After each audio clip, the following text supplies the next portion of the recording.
SuperTalk Mississippi media production. The Common Collector is the premier local sports cards and memorabilia destination in Northeast Mississippi, where there's something special for everyone. Visit the Common Collector at 704 Cruz Street in Corinth, open Wednesday to Saturday. This is Gerard Gibert, and thank you for listening to MidDays here on SuperTalk Mississippi. MidDays with Gerard Gibert is on the air. MidDays with Gerard Gibert is powered by C-Spire. Power your home or business with C-Spire Fiber. To learn more, visit supertalk.fm/C-Spire. C-Spire Fiber powers SuperTalk Mississippi.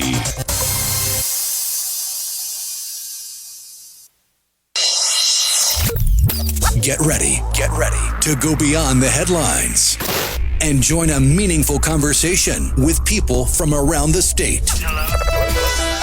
You're listening to MidDays with Gerard Gibert here on SuperTalk Mississippi.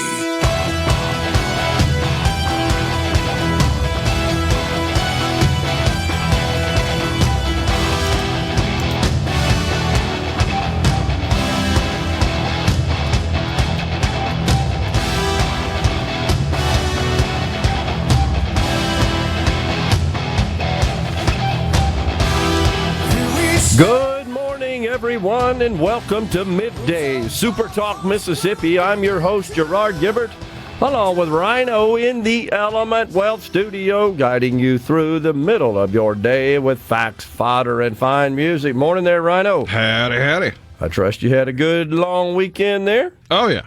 Awesome. We got great weather in the Magnolia State today. This is what spring's supposed to look like. No doubt about it. I'm enjoying it. Well, we got a bunch to talk about. It's a full 3-hour program. It's another one of those situations yesterday. Of course, Rhino, you know we've had this happen many times when 2 hours wasn't enough to cover it all of yesterday. Ricky Matthews, of course, Super Talk Outdoors, and that's necessary to take a little break from all the news and politics. He does a great job of that, showcasing the bounty of the outdoors here across the great state of Mississippi. It was 25 years ago today. What happened? The dot-com bubble peaked. Man, it seems like it was yesterday, as the old saying goes. 25 years ago to the day, March 24, 2000. Actually, I'm a day removed, pardon me on that. When stocks peaked during the internet bubble. You could call it a watershed moment in the history of investing. I remember it well. There was a wave of euphoria. And then all of a sudden, everybody said, wait a second, these deals ain't making any money. I'm out. Remember pets.com? That seems to be like the poster child for the bubble, because it was the invention, if you will, the advancement, the introduction of online retailing. I mean, stuff we find commonplace today.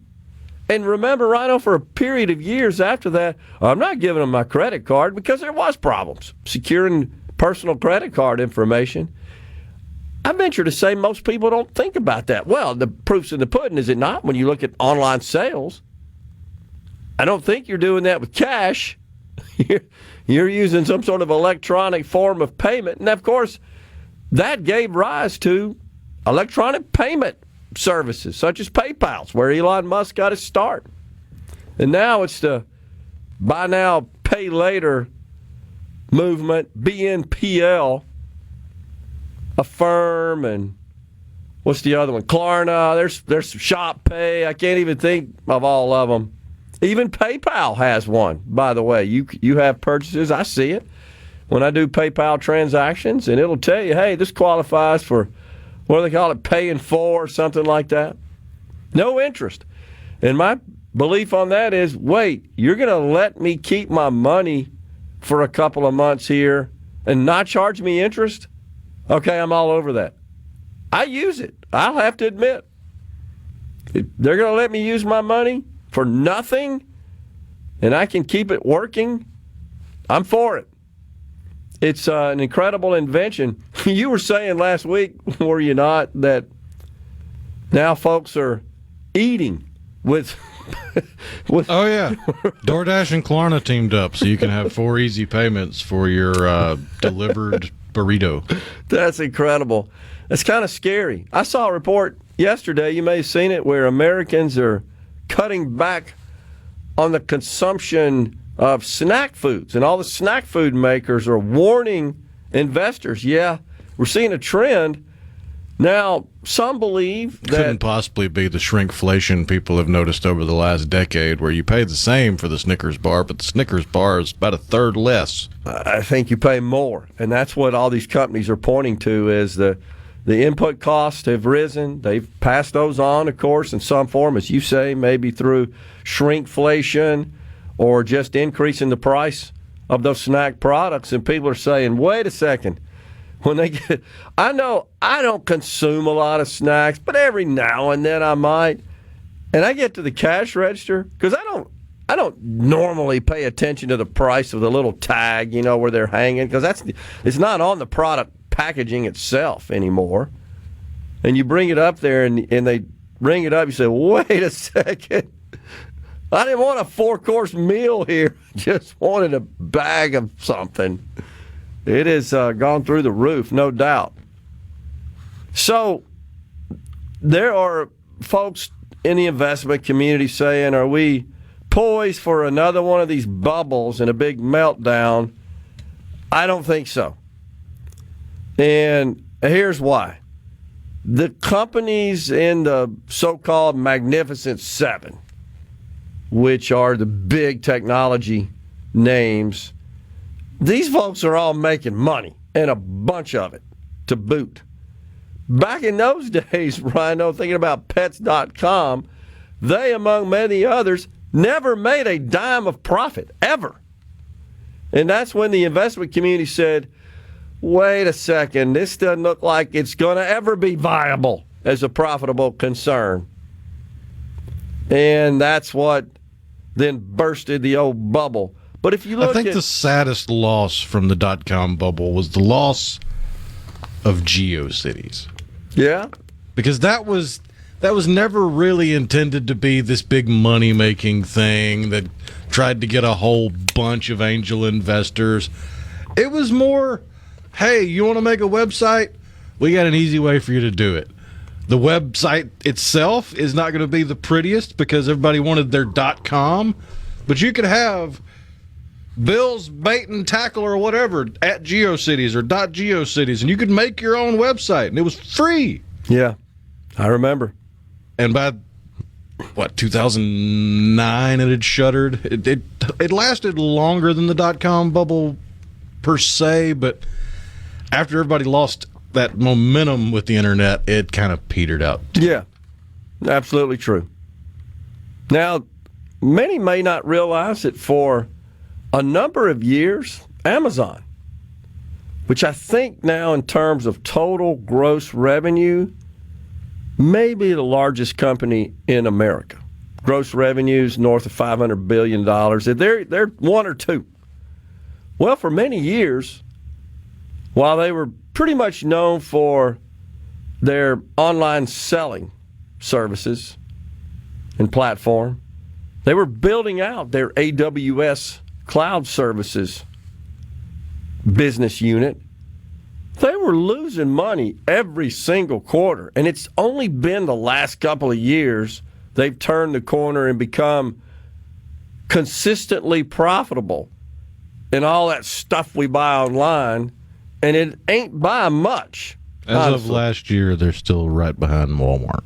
Okay, Walmart's 600-something billion, I think, and Amazon's 550. Yeah, 650, and Amazon's 575. Okay, you got it. So Walmart, now that's global, and then Amazon as well, global. But Walmart's been around for 50 years, 60 years. Amazon's been around as far as an online seller, 15 maybe, something like that. Because remember, Bezos, he started out selling books online. That was kind of what he was known for. And I want to say the structure of it goes back to the mid-90s. It could be. And Because it was something before Amazon. I remember that. That's right. And that was during the dot-com. Abracadabra or some goofy yeah, thing like that. You're right. I think you're right. But the bottom line is they lost money for a long time. And then finally turned the corner a couple of years ago. Now, Amazon Web Services has been the cash cow for the company. And it still generates the vast majority of the profit the company makes, although it accounts for about 20% of total revenue. It's 20% of total revenue and about 80+% of net income. The only thing I'm trying to point out is that we have a different environment today that we did during the dot-com era, in which case many of these companies started by college kids. That's back when the investment community, if you remember this, in the late 90s was signing up college kids coming out of Stanford. That's where most of these creators and software developers and website producers graduated from. And they were signing them up to deals, venture capitalists, private equity firms, before they even graduated, before they even had an idea. We just want you to sign with us. Whatever you come up with, we're going to finance it. We're going to be your financial partner. This is a little different. NVIDIA last year made $85 billion on sales of 120. I can't even comprehend that. We're stepping aside for a break. Today it's Shuwaski Young, former candidate for Mississippi Secretary of State at 11:05, Lucien Smith at 12:05.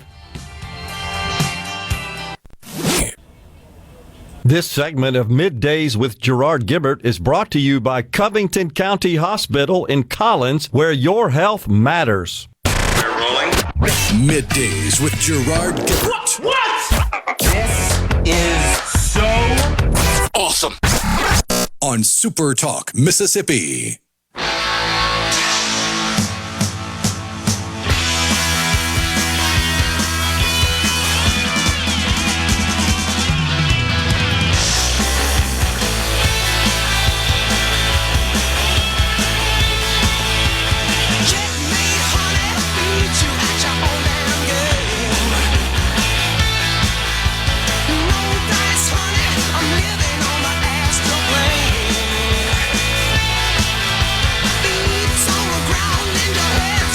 Welcome back, everyone. Rhino and I doing a little further digging.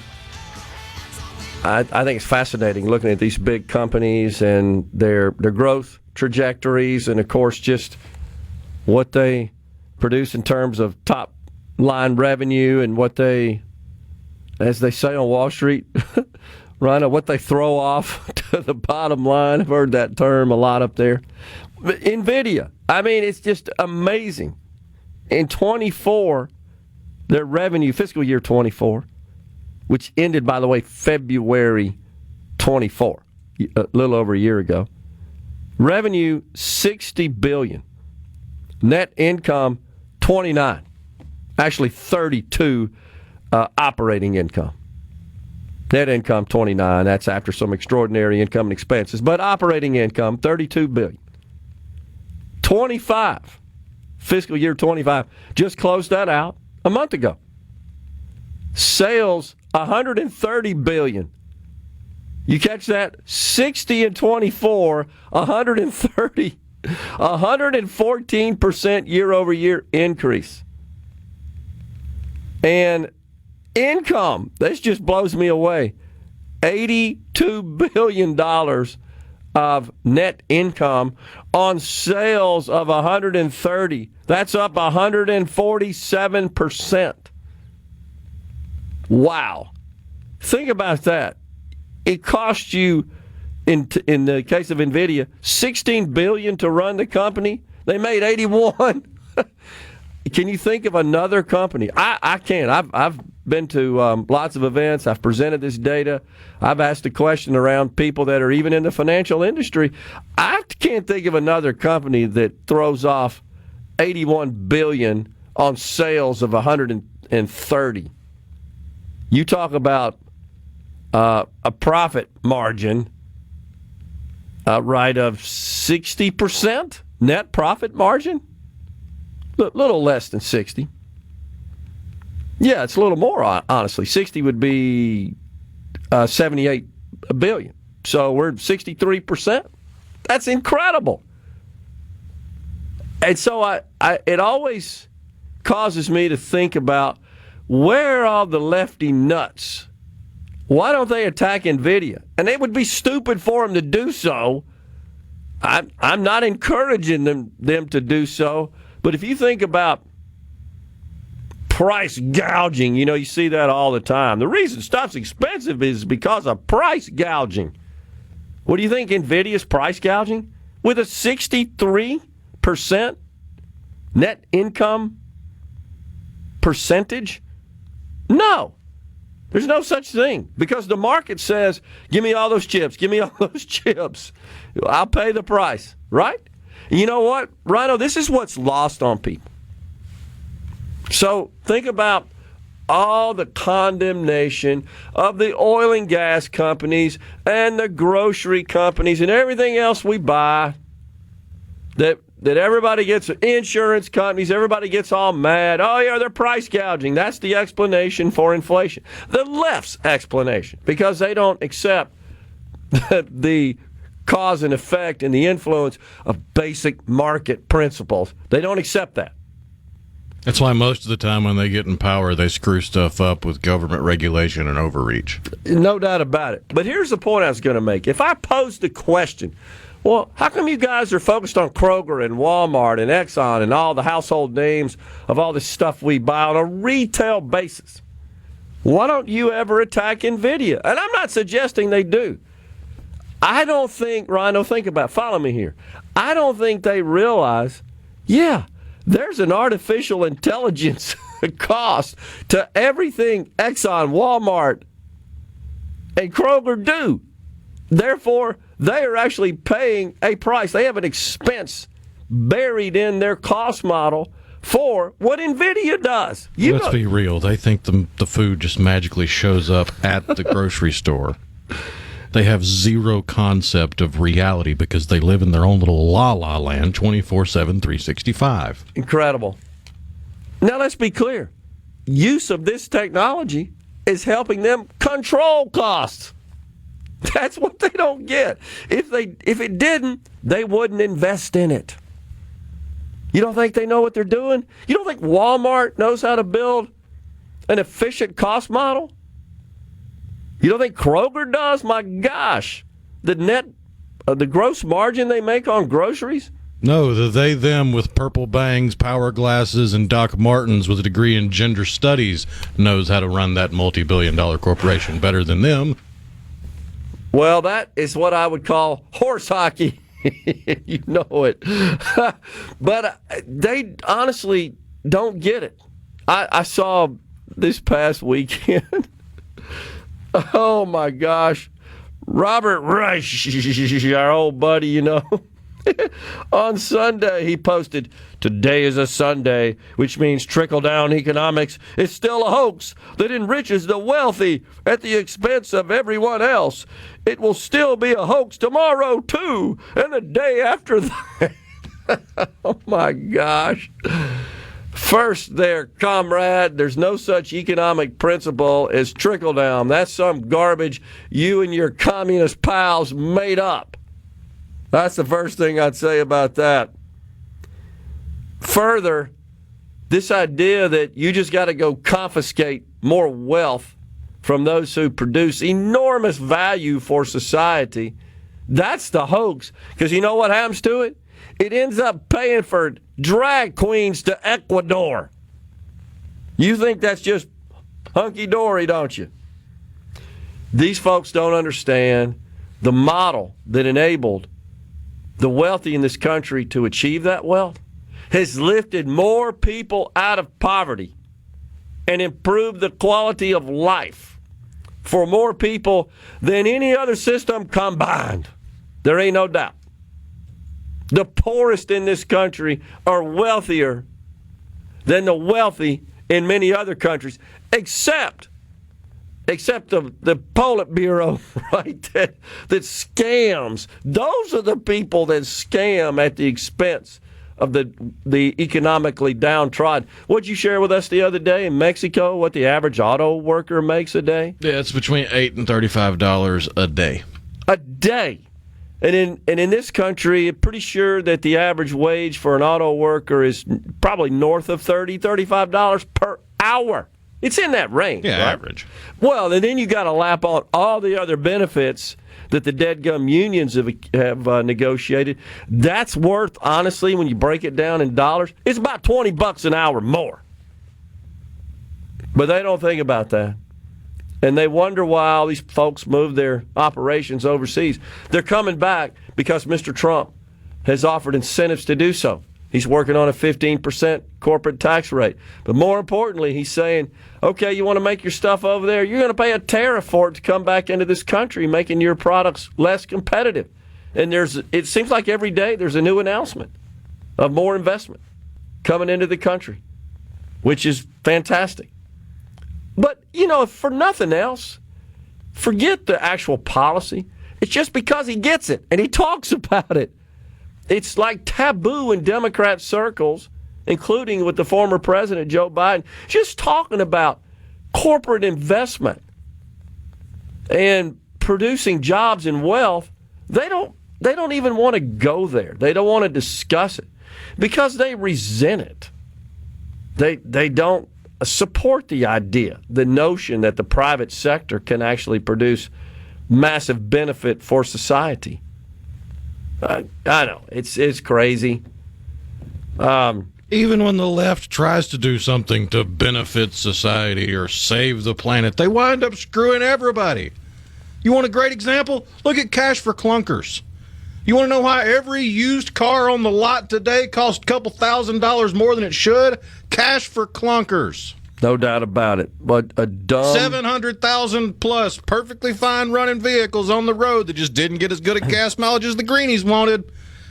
Oh, good luck finding any of those now. That was an Obama era policy. And Thanks, Obama. It was you screwed up health care and used cars. What else did you screw up? A dismal failure. And it's all because these people that get elected to high office like that, they literally have no freaking idea how an economy works. They don't want to know. All they know is government, government, government, government. So you got the United Arab Emirates announced they're coming in for $1.4 trillion. Saudi Arabia investments of $600 billion. And, of course, SoftBank, OpenAI, AI, Oracle, one of the first announcements.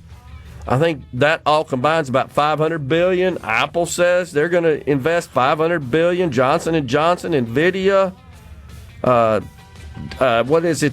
TSMC out of Taiwan. Coming right back in the Element Wealth studio. Attention, adoring fans! It's time for Middays with Gerard Gibert on SuperTalk Mississippi.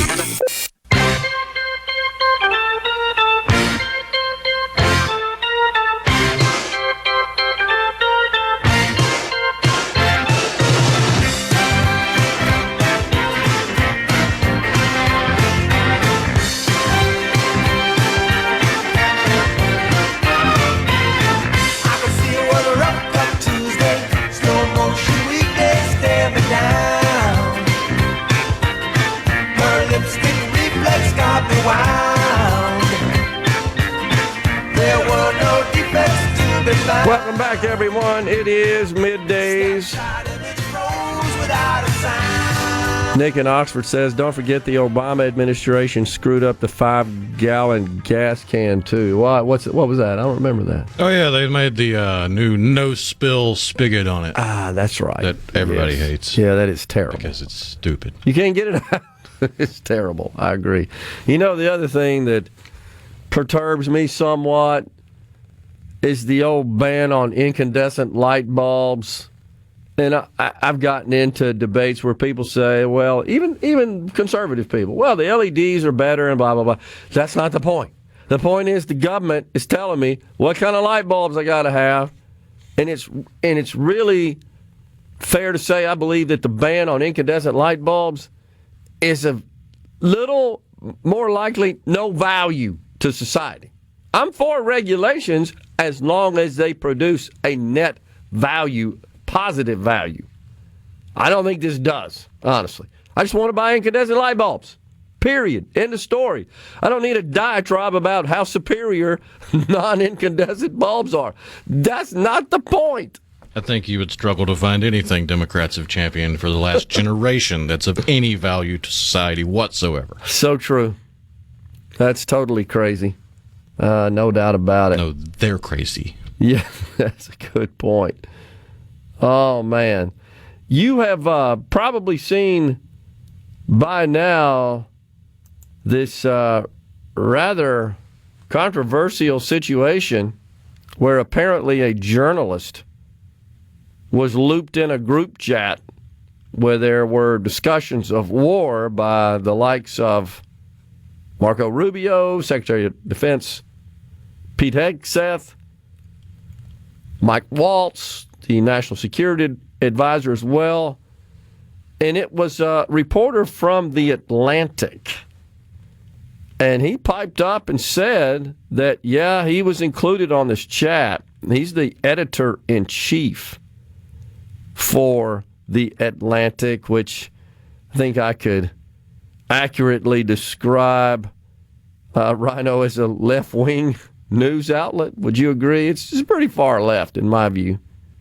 And he came forward and said, yeah, I was included, and he gave some pretty explicit details, including the initials of those in the chat. Apparently they were shown, you know how you can see the participants, they were shown by their initials. J.D. Vance, T.G., who he believes was Director of National Intelligence Tulsi Gabbard. Scott B. thinks that's possibly Secretary of the Treasury Scott Bessent.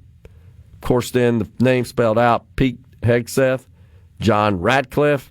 In MAR, he believes that those are the initials for Secretary of State Marco Antonio Rubio, Antonio being his middle name. So it appears this is authentic and this is being reviewed. And there's a hearing up on the Hill today. We just had it on the screen here a moment ago. Yeah, Tulsi Gabbard was testifying that no classified information was discussed in the chat. And in fact, that when classified information was going to be discussed, that they suggested moving to classified channels. I mean, isn't that the key here? That there was some chat, included content that probably should not have included this editor from The Atlantic. But I don't think in this chat they were compromising any sort of top secret information or that which would put our security at risk. I think that's the point. But they're making a big deal out of it, of course. Well, I just got a notification here a couple of minutes ago that a Democrat senator, let me see who it was, it just popped up on my screen, is calling for, let's see if I can find it, calling for Hegseth and Waltz to resign. Did you see that? So I don't know. This just happened. I'm going to look it up who it was. Of course they called for him to resign. Yeah. Let's see. That just happened. Literally within about an hour. It happened while we've been on the show. Wanting Tulsi Gabbard. No, just Waltz and Hegseth. Oh, Senator Ron Wyden, of course. He is may I speak freely here? Go for it. He's a card-carrying communist. Anything that guy says, whatever he writes, whatever words he speaks, I don't agree with. I've yet to find any agreement. And anytime I see, I can't remember the specific deals you and I have talked about on the show, there seems like he's involved with finance and appropriations and tax policy, etc. Anytime I've seen bills emerge where he and Republicans, it's bipartisan legislation, are combining, I immediately say, wait a second, Ron Wyden's for this? You know there's something bad underneath the skin there. Yeah, of course he is. He's calling for Pete Hegseth and Mike Waltz to resign. He says this is a national security breach. It doesn't appear to be the case. I think this is typical Democrat hyperbole and fear-mongering and just trying to be relevant. Oh, my gosh. Go home, Wyden. You're terrible, honestly. Jeez. What else we got? What did you say there, Mose? The system used for the chat was set up by the Biden administration. Now we know where all the leaks come from. Why are they using chat to discuss this kind of stuff? And that's why I believe that, no, I don't think they were disclosing national security plans or any sort of military details that would compromise national security. I'm not buying that. But they're playing it up for all it's worth, of course. Now, I mean, one angle you could take on it. I'm not buying the angle that's been proposed that it was an intentional leak to find a leaker. Right. But it very well could have been intentionally, the conversation could have been intentionally put into that chat because it was a discussion about the Houthis. Well, the Houthis don't have the intelligence gathering capability for them to be able to be warned by this unsecure chat. But other world powers that we have varying degrees of diplomatic relations with do have the intelligence gathering capabilities to see it and go, oh, maybe we shouldn't be flying around there in the next couple of days. And honestly, if it serves as a deterrent, as you describe, heck, it's a good thing. He says, he being the Secretary of Defense, Pete Hegseth, says, we didn't discuss any detailed war plans in this chat. Now, the journalist claims he was that they were discussing war. And the question comes up on the C Spire text line, so who put the journalist in the group? That's what needs to be investigated. Everything I've seen points to Walls. But it's doubtful. I don't know this for sure. But it's certainly... Is it not plausible to think he was seeking to add somebody else? I think we've all possibly made this mistake, and you just grab someone based on the type ahead, and that's the wrong person. Have you ever sent an email to the wrong person using that feature where you're doing the little type ahead and you clicked a little fast? All that's possible. All those are plausible theories. Was it intentional on the point of Walls to include this Atlantic journalist? Maybe, as Rhino, you say, maybe it was intentional from the perspective of perhaps the conversation serving as a deterrent. Go leak this and let the world know we're watching you, buddy. You step out of line, we're blowing you up. I mean, the only reason I say that is because in other interactions the U.S. military has had with the Houthis, like, for example, the C-130 gunship that went and took out some Houthi terrorists. It left its transponder on the whole time. That's right. So the whole world could sit there and go, oh, look what they're doing. Yep. We probably don't want to mess with that plane. Right. The transponder, of course, emits a signal, allows it to be tracked electronically. That's what airplanes have used for decades. It's just as a matter of controllers knowing the position of the aircraft and tracking it in flight. Same deal here. Yeah, I think that was all intentional. I think, honestly, it was pretty wise. Mike in Biloxi says, LED bulbs won't keep my well pump from freezing. 2 100-watt incandescent bulbs will. Thanks, Dems. I hadn't thought about that. And that's true. The incandescent bulbs emit heat. The LED bulbs don't. That's why they last a lot longer. It's the heat that essentially breaks the filament. And electrical people have told me, Rhino, it's the turning them off and on, right, stresses them out more than leaving them on for talking about the typical incandescent light. Now, I will say this. I replaced all the lights in my outdoor soffit, which is kind of high, second floor soffit, with LEDs, because they do last a whole lot longer, and it's a pain in the rear to get up there and change them. We're coming right back. Stay with us.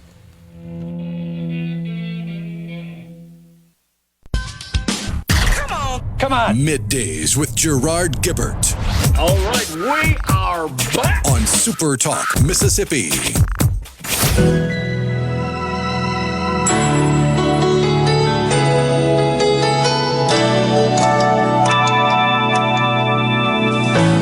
Give me time to care. The moment's here for us to share.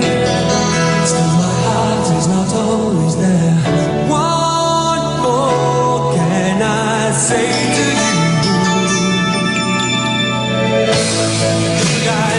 That's on the all-hit request line. Another one of them 80s tunes, 1988, Breathe.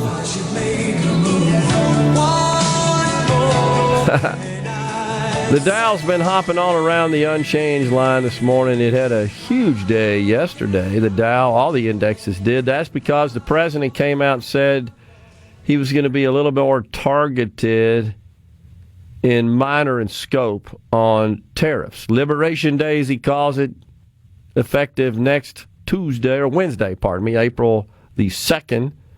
That's when reciprocal tariffs and, in fact, some other targeted tariffs go into effect as well. But he announced yesterday, did the White House, that maybe they'll let some countries off the hook and not impose tariffs. Already, I don't know if you saw this, Rhino, the EU backed off on their American auto tariff a bit. So I would say that using tariffs as a negotiating tool is having the desired effect when you see other countries relax their tariffs on American goods coming into their country. And I do believe that that is the plan. And again, it's just another one of those situations where just talking about it and paying attention to it and exposing it has an effect. It's like the border. Just at least acknowledging it's a problem and having your Homeland Security Secretary go out and say, if you come in here, we're returning your tail.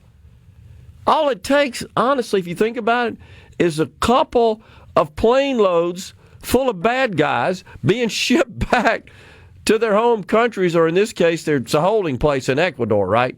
El Salvador. El Salvador, for this Tren de la Ragra bad folks. And I think the bad guys that are thinking about coming in here and see that, say, yeah, I think we better hold off on this. Just paying attention to it. Just announcing, letting the world know, communicating, and having it backed up. That accomplishes a lot. I mean, if there's one thing you can say the president has accomplished in a short period of time, and this was top one or two of voters' concerns prior to the November 5th election, and that's the open border. What are the numbers now, Rhino? We went from like 100,000 a month to like 8, and I think that number's shrinking daily. So you'd have to admit, I think last month it was down to like 4,000 or 5,000. That's awesome.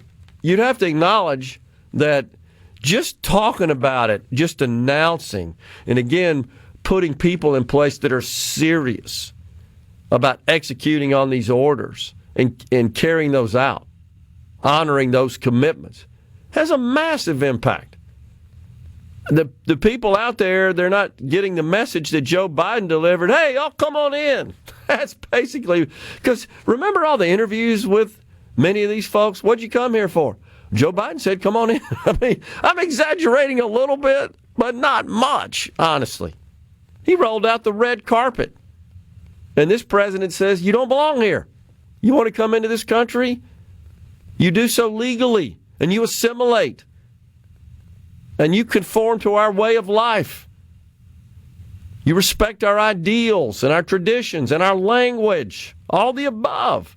And you don't break the law. You break the law, you're gone. Simple as that. We don't want criminals coming in. You want to produce, add value to society? We're all over that. But you got to do it legally. And that's the nuance that the Democrats have never understood. Never understood. The Babylon Bee never fails to disappoint. This morning, of course, you guys are aware of the series of dumb attacks by lefty wackos across the country on Tesla vehicles and Tesla dealerships. The Babylon Bee comes out with a little spoof this morning, Rhino. Elon Musk disguises the IRS building as a Tesla dealership so the Democrats will burn it down. And they got a graphic showing the actual IRS building with a big, bold Tesla red background logo atop it. That's just perfect. Perfect. Oh, man. Yeah, these people are running around. You've seen this, right? There are numerous videos out on the various social media platforms of Tesla owners. So one is behind, that's driving a Tesla behind a non-Tesla in front. The driver stops, causing the Tesla motorist behind it to also stop on the road and gets out to tell them that they're a Nazi supporter. Well, the funniest thing to me is all these loony leftists that are keying Teslas, not realizing that Teslas have 8 cameras pointed in every direction. This thing called Sentry Mode that automatically records when you disturb the vehicle. So they're all getting varying degrees of charges for destruction of someone else's property because they act like 13-year-olds trapped in 50-year-old bodies. Well, I'm so pleased to see Attorney General Pam Bondi say, we have no tolerance for this. You break the law like that, you destroy property, we're putting you in jail. Great. We're coming right back after Fox News and SuperTalk News with Shuwaski Young. Hour of Middays with Gerard Gibert is brought to you by the Mississippi Business Journal. Visit msbusinessjournal.com. Scott Coopwood, publisher and president. Get ready to go beyond the headlines and join a meaningful conversation with people from around the state. Hello? You're listening to Middays with Gerard Gibert here on SuperTalk Mississippi.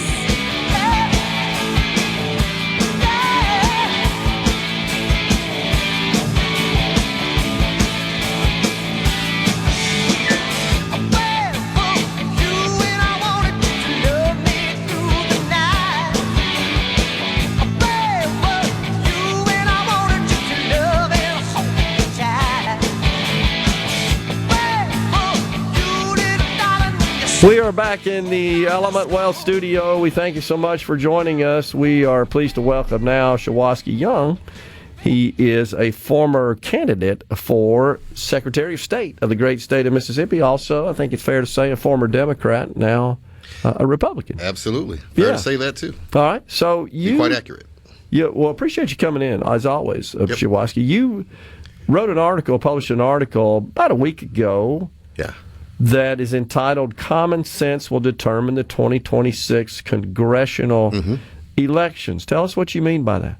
So I think that right now, across the country, and especially here in Mississippi and the South, people are seeing what the results of the 2024 presidential election was, and all the things that led up into people switching from a more far-left, liberal, progressive ideology to more of a middle-of-the-road political spectrum position. And when we look at where the Democratic Party is today and what the particular policies have been put forth, what Kamala Harris actually ran on, what Democrats across the country are up in arms about, to find out that this is not how the country wants to be represented and what the footprint of the country is, whether we're talking about boys and girls bathroom or boys and girls sports, whether we're talking about not having a first American viewpoint when it comes to how we actually love our country, how we actually want our communities to be safe and secure, and also our border situation. Those particular policies are what I think are common sense policies. They're really an 80-20 conversation, right? And I think that's what I wrote this article about, and what I see as a big issue going into the 2026 midterm elections. Well, you say in the article that, I'll just read it. Moreover, contrary to popular belief, black people are not married to the Democratic Party, though it is accurate, again, that they do overwhelmingly vote Democrat. What's the attraction? Do they feel like that Democrats have their best interests at heart more than Republicans do, or there's something specific about Democrat policies that they favor? What's the reason there? I think by and large that has been the historical position of many blacks in the United States, particularly also here in Mississippi. Even though those particular policies that, especially in the last decade, and also I'll just keep it in the last decade, have really, really not represented the traditional and conservative values that many black people, especially here in Mississippi, myself included, also believe in. Whether it's very strong church values, very strong family values, military values, things of that nature. I think that because of the history in politics in our country, especially over the last, just say, 40 years. Yeah. That has been a reason, I think, why many blacks have been part of the Democratic Party. But I think that's changing now. And I think that we'll continue to see more blacks actually lead the Democratic Party, either going independent or actually full-on Republican. Heck, just the other day, I think it was announced on MSNBC, Simone Sanders, who's a host, was Bernie Sanders' one of her highest senior advisors.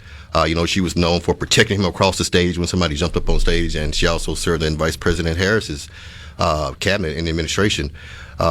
She's now saying she's leaving the Democratic Party and she's going independent. Now she didn't go as far as to say Republican, but she is leaving. And I think you're going to continue to see that by and large. So it's a legacy more than anything else, and I think they've had it crammed down their throats their entire lives that the Republicans don't care about you. You've got to vote Democrats. But Democrat policies, it's hard to point to any that truly have benefited the black community. Well, I agree, and moreover, I think there's also a shame factor, right? And also a loyalty factor, as you just put forth. Okay. When and I know I've been talking a lot about Benny Thompson lately and things of that nature. But when you look at the language, when you look at the nature of politics and the rhetoric that's been actually being put forth, it's trying to keep African American or black people in this mind frame of, hey, we're still in the 1930s, 40s, 50s, or 60s. We still have this, overarching ability to not trust non-blacks, not trust anybody who doesn't have a D behind their name. And in fact, some level of alienation in the community if you are someone who believes in conservative values. You say that we must prioritize policies that uplift and empower black families rather than allowing ourselves to be used as a political tool for agendas that do not align with our values or advancement. That's a pretty powerful statement. Well, I think that, when we look across the board, we could just take the last 12 months, right, in America and what we saw from the Democratic Party when it came to how Kamala Harris actually ran her campaign for president. You did not see a very strong, active representation of African American black men in that campaign as far as in their messaging. Now, once it came out, that, hey, black men want to be included in this situation, you saw that, rapid response change in the last weeks of the election, which obviously was not successful. But when you also have policies that are steadily talking about abortion, steadily talking about transgender rights and things of that nature, things that, by and large are a very small part of our American society, but are not by and large part of what the traditional belief systems of African Americans have actually been. And I want to be able to, tout the fact that, hey, I know a lot of black people that, actually are, looking at how they can actually not only prosper in the middle class, but also eventually become an upper middle class or actually rich. Many of my friends are, engineers and things of that nature, and attorneys and things of that nature. And I think that a lot of blue collar workers who are not just on a job just to, always be working under someone else, wants to eventually start their own business and want to be able to live in a country where they can actually be uplifted for doing so. I don't think Democratic policies does that. Do you have any feel for why the Democrats lean so hard into some of these cultural and social policies and positions that, as you point out in the article, are unpopular across the political spectrum, such as allowing transgender, it would be a woman, which is really a biological male, to compete against females in sports? That's just hugely unpopular regardless of party. Right. Well, I think one point is the fact that there is an overwhelming majority of people in the higher ranks of the Democratic Party who represent and also tout those particular beliefs, who also have a lot of money that put forth to the party, so they represent those values more so. Not just in Washington, D.C., but along the lines of New York, Massachusetts, and also California, who really are the capital injection of the party, and those are the specific values of those particular areas and those specific people. And I think that's not listening to common sense voters as a whole. The last point I'll make on that, you take something like the border, for example. Heck, you even got Elon Musk talking about it, as a fact of why is it that they want such lax border opportunities for people to come into this country, not to go through the path of citizenship that we already have in place, the laws are already on the books, but also want to make it where not only that it's easy, but not even follow the law in order to do so, and then give those same people the right to vote. Those same people the right to be able to take advantage of the American prosperity opportunities that we have, whether that be with our schools, whether that be with, Social Security, whether that be with other opportunities as well. Even incarcerated, as Kamala Harris had actually supported at one particular point. Those are ways in which they can pipeline voters into the opportunity, into the American political process. I think that's also a big reason as well, too. But it's proven to be a political loser, all those Hands policy down. positions that they've taken that I think is largely the reason they lost the election. Well, and I think that, for example, you look back at, years ago when Republicans lost tremendously, I think in 2012, and I think it was the point, we're going to have an autopsy and see exactly what happened. Yeah. And what did they do? They looked at what was wrong. They looked at why they lost. They looked at where the actual American electorate was, and they made those changes. What you're seeing right now is that the American people are being questioned as to did they even understand the policies that were put forth in the presidential election. And it's not so much of whether or not we did a good job or not, as far as Democrats are concerned, communicating that to the American people.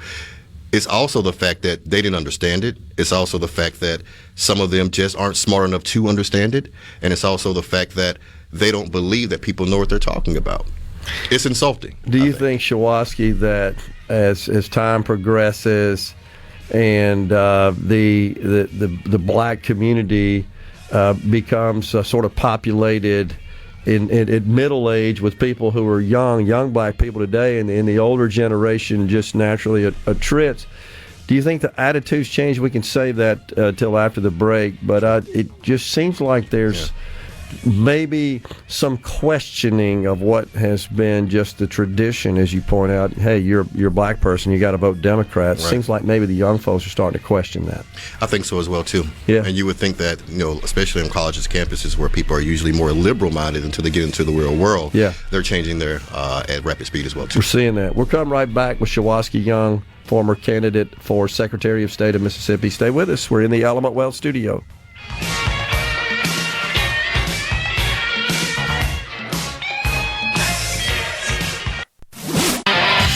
And now, the talk that keeps Mississippi talking. Now, on to the real part. Dynamite!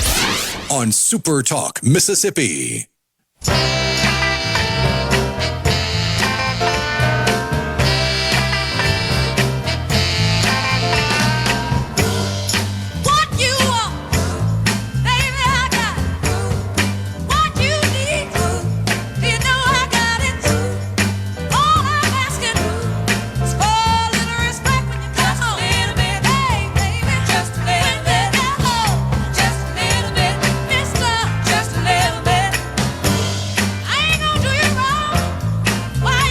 The Queen of Soul, Aretha Franklin, bumping us into this segment. Shuwaski Young, former Democrat, now a Republican, former candidate for the Mississippi Secretary of State office. He's in the studio. So before we went to break, Shuwaski, we were just talking about how there seems to be a trend where the younger generations are starting to lean more to conservative values, and I think I'm seeing that even among the black population, whereas perhaps the older folks within the black demographic are trying to convince these folks, you need to stay with the plan here and vote Democrat. And I think they're looking around and say, wait, we've been doing this for 50 years. We really hadn't improved. How's that worked out for us? Hadn't done well. Right.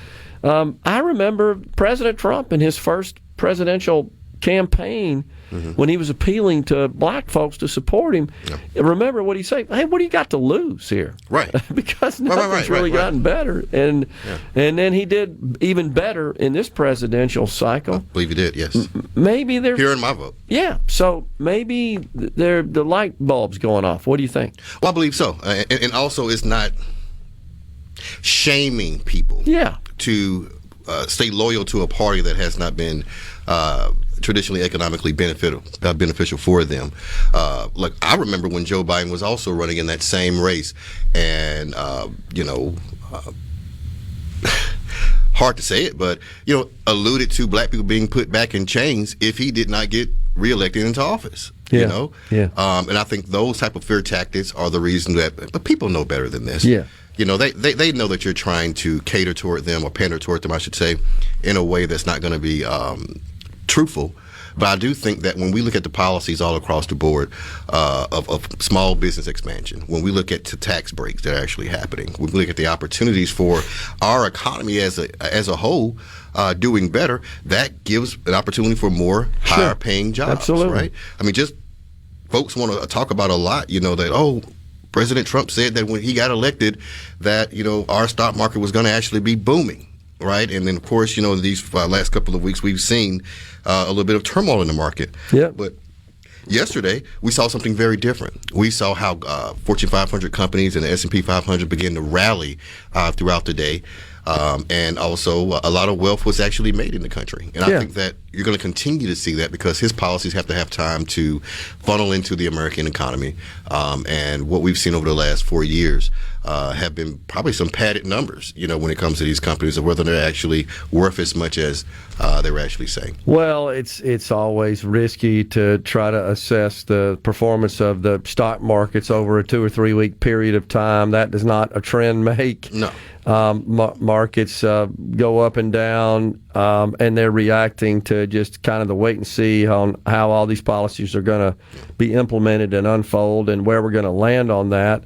And yesterday they got a little bit of good news on clarification of the Trump tariff strategy, and that boosted markets. April 2nd should be the big day. Yeah, I think so, but I expect that's going to almost be kind of a non-event. I really do. And I think that President Trump will implement some sort of tariff structure, and in particular reciprocal tariffs. But my estimation is that these other countries that do impose really onerous tariffs on American goods are going to back off of some of those. I think they're going to scale them back, and that's the goal. And we're seeing an announcement every day of companies announcing that they're moving operations into this country, even American companies and foreign companies as well, that say, I'm going to America to make my stuff.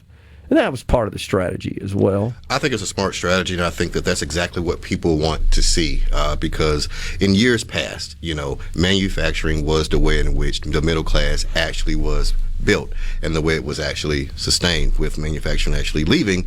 Less opportunity for people to be able to take those vacations and be able to put their kids through college while working at a factory. Yeah. We're going to continue to see that come back, and that's only going to be a sustainable purpose and opportunity for the country.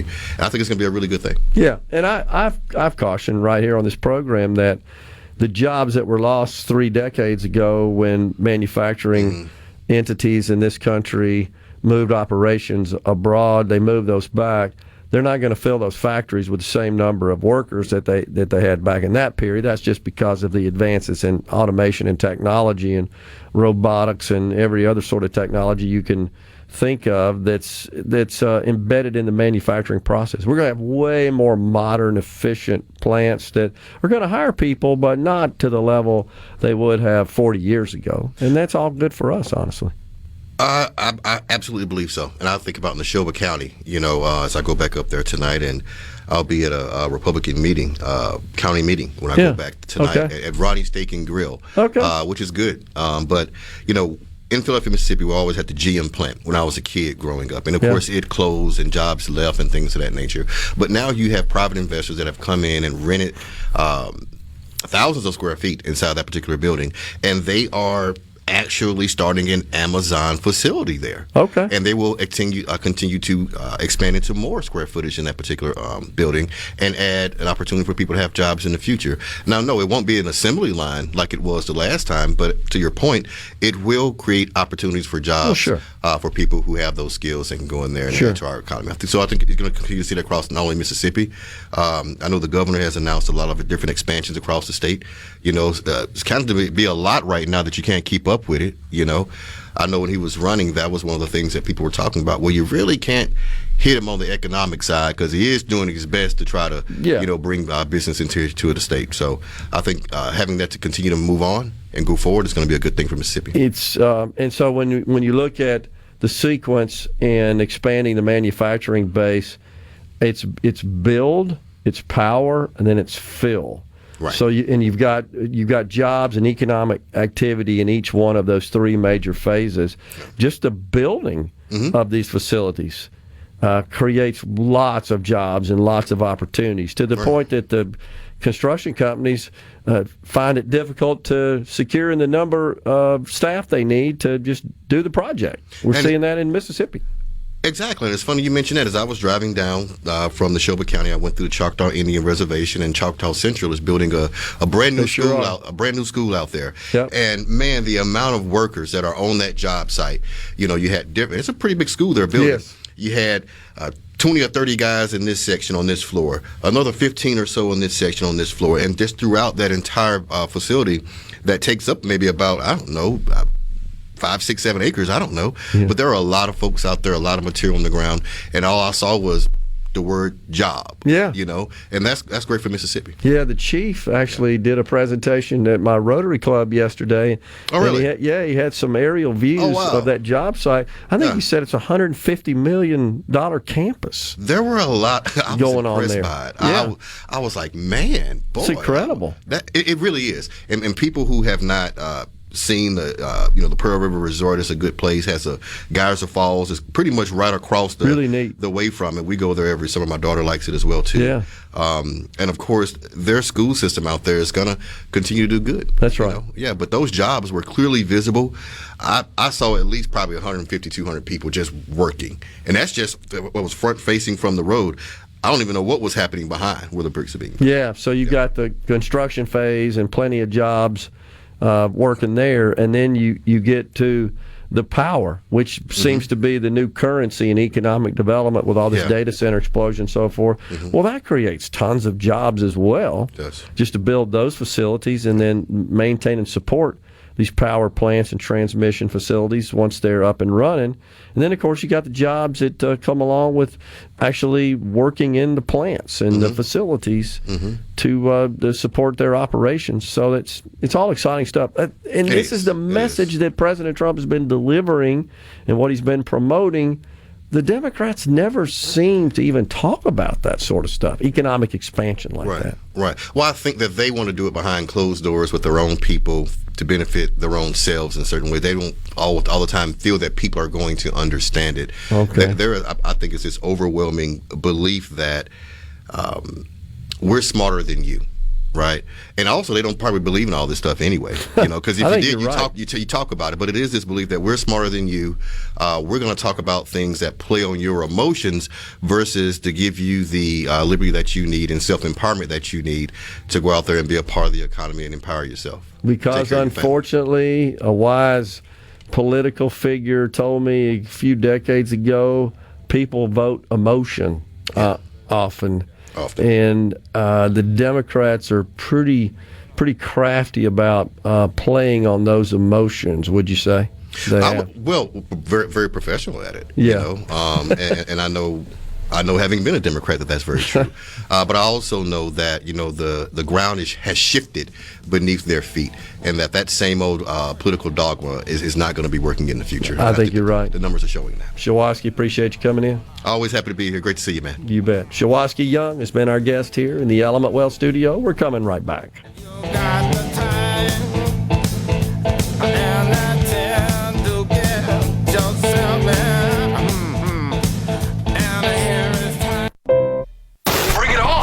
Middays with Gerard Gibert. It is on.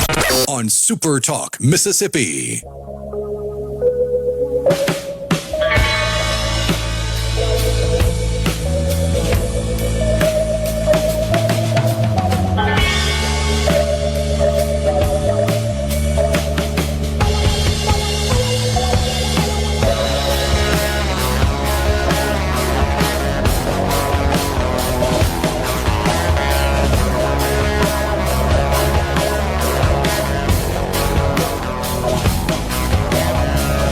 Welcome back, everyone. It is Middays. We're live in the Element Wealth Studio. The C Spire text line 601-879-4395.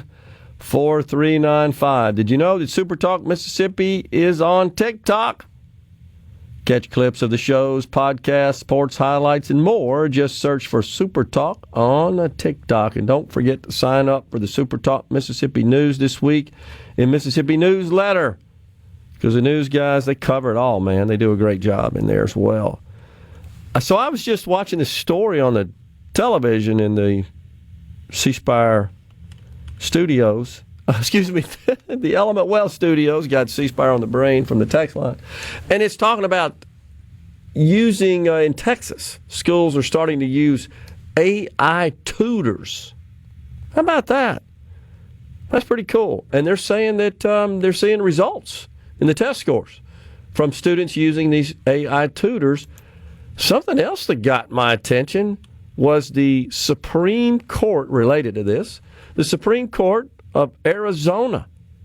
They've created a pair of AI news reporters to deliver news, sort of like the communications folks from the Arizona Supreme Court, a pair of avatars, a male and a female, that I guess AI generated the images for them.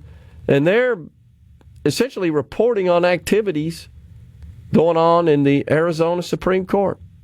This isn't the end whatsoever. This is the beginning of the leveraging of this powerful technology to complete these sorts of tasks and perform these sorts of functions that formerly were done by humans. So, no doubt, this is going to generate lots of controversy and concern and discussion and so forth. I think it's overblown. But this is where we're headed. It's pretty cool. I've actually watched a short video of the two avatars delivering the news on the Arizona Supreme Court. It's well done. I mean, you can't tell, I can't, that it's machines doing that. I guess if you read between the lines a bit, you could. But that's pretty cool. No doubt about it. I mean, it's another iteration of some things that we've already seen previously as far as creatively or creative use of AI. Yeah. For example, on the Twitch streaming platform, which I believe is owned by Amazon. Okay. There have been several instances of users using AI to generate animated ongoing series. And sometimes they've gotten in trouble because they've used other people's copyrighted material. I think one of the latest ones was a Family Guy, which is Seth MacFarlane, an animated show. They made a 3D rendering of the characters from that show with AI, and then used another AI to voice the characters of the show, and another AI to do the writing for the show. So it was just basically three different AIs producing new content with these copyrighted characters. That's why they got in trouble. But theoretically, they could do the same thing with their own properties, with their own characters, and create an entire TV show using AI. Okay. I can believe that. I think it's neat. We're just starting to scratch the surface. That's the point. And this is why I think there's cause for optimism about our markets, our economy, our society.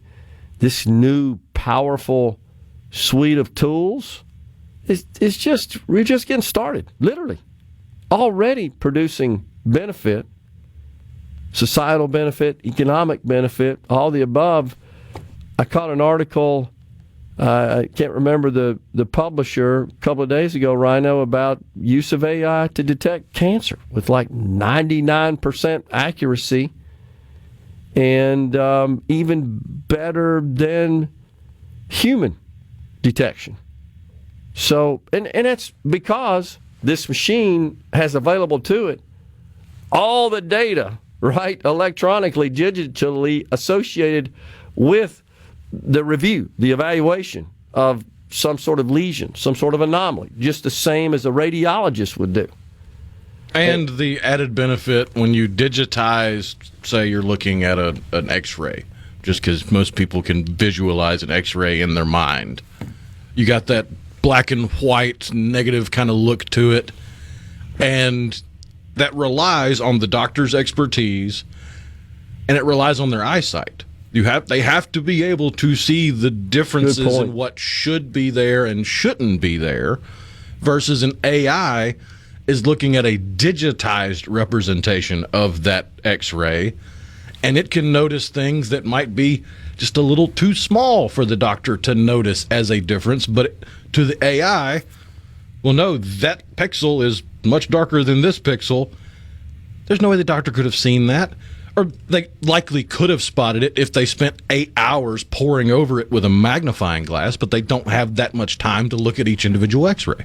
It is one way to describe it, perhaps. I guess this is the IT walk coming out in me, that you're dealing with a binary system, ones and zeros, making those pixels up, as opposed to a non-binary analog subjective to the human eye system, right? Right. That's really what's happening. So, no, the ones and zeros don't lie. Your eye may say, well, maybe, sort of, kind of. And normally, if there's any question, you end up going through more tests, which cost more money and all that kind of stuff. And a lot of these tests, of course, require contrast, right? You've got to have some sort of contrast material to aid the radiologist in determining, as you said, what's supposed to be there, what's not, what looks suspicious, what doesn't. But when you start digitizing that and down to the pixel level, it's the ones and zeros and the pixels around it, you can get pretty precise, and that's the point. This is revolutionary. This is good news for society. And it can do it at a rate that's faster than the human eye could pull it off. No doubt. Because it's got access. It's not saying that the AI is smarter than the doctor. It's not saying that the AI is doing the job of the doctor better. It's simply saying the AI as a tool is of great use because it can condense the time it would take to find a problem into mere seconds. And let's also point out that all of the underlying data that it's using, it came from those physicians who figured out all this stuff over the years using the tools available to them at the time. All the AI is doing is taking all that catalog, encyclopedia of information and applying it in this particular exercise. And that's just one tiny example of all similar applications where the machine in an instant can review all the information available to it to make that decision rather than a human pouring through a bunch of Google searches, honestly, or written documents. So we're off into the weeds a little bit, and that's fine. We got to do that every now and then. But this is exciting stuff. We're just on the cusp of how this could change our world for the better across just a series of disciplines and endeavors and life. And that's great. I want to say something about Shuwaski. Don't be surprised if he doesn't end up on the ballot again somewhere. He impresses me as a person who just came to his senses as far as leaving the Democrat Party. And he's been, as you know, Rhino, he's been much maligned for doing so. In fact, some actually accused him of being, quote, bought and paid for. That's the old tired argument every time, isn't it? Oh, you were just bought and paid for. Not that you actually used your brain and did some critical thinking and realized, wait, that stuff's not working. Yeah. Critical thinking is like kryptonite to leftists. There's no doubt about it. Man, no doubt about it. Paul in Meridian says, if you haven't tried the Grok app, you should. Seems to be really up to date and informative. Yeah, that's the X AI tool, right? Yeah. Mr. Young. About the only use case I've found for Grok at this point is if you come across a tweet and it's like, wait, what the heck is this talking about? Hit the Grok button. It's like, oh, this is the story. Really good at decoding it into understandable language. Mr. Young should move to Benny's district and really challenge him in the 26 midterms, says Ben from Madison. If the 26 turnout is similar to the 22, he beats Benny. Yeah, I think that'd be fantastic as well. And he does in his article, he pays his respects to Benny Thompson on his championing civil rights for black folks. But he basically lets it be known that, it kind of stops there, if you will, that there's a lot more work to be done.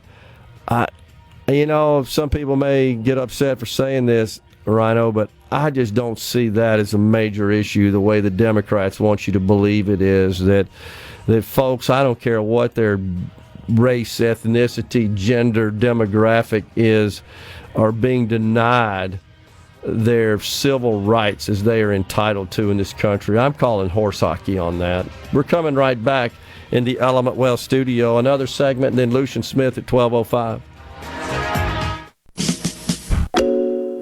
You know what that means. Middays with Gerard Gibert. We'll do it live.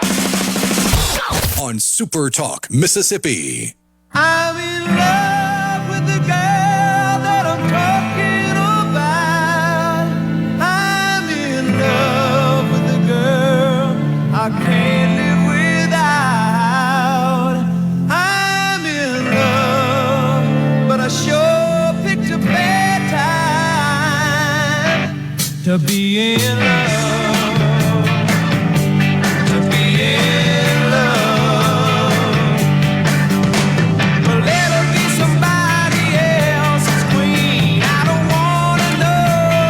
I'm feeling like that was from the all-hit request line there, right? It was. Well, and what a wacky album cover. I know, I'm looking at it. It is with kind the of faces bizarre. photoshopped on the bodybuilders. It's the way they did it back then. You can't tell that's what it is, though. No AI involved in producing that, 1973 or 74 album cover there. Walk Like a Man. Can I put that by Grand Funk Railroad in the all-hit request line queue there? That was Gary in the Berg that requested that one. On the C-Spire text line, talk about profit margins. Look at bingo halls. He said, seriously, or it could be she, we don't know who it is. Seriously, though, they donate 10% to a charity. Well, I'm not sure I knew that. So you see it, Rhino, lots of text rolling in on the C-Spire text line, encouraging Shuwaski Young to move into the district, which is not required, actually. In Mississippi, I'm not sure if that's true across the country, for a congressional seat, a House seat, you don't have to actually reside in the district.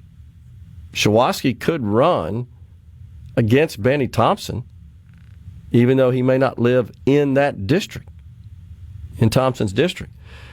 Derek in Greenwood says, please run. Ben from Madison, of course, told us that as well. Somebody else as well posted or texted in a couple. I don't see them now. But nonetheless, I think a lot of folks would be happy to see Shuwaski Young take the place of Benny Thompson representing the great state of Mississippi in the United States House of Representatives. Gerard, I want to know if they keep up with how many are leaving. That from the Madison County Business League and Foundation. I suspect we're talking about leaving the district. Is that what we're talking about? The illegals. Oh, yeah. I look at the time now. Right. That's the time we were talking about that. Went back a little bit.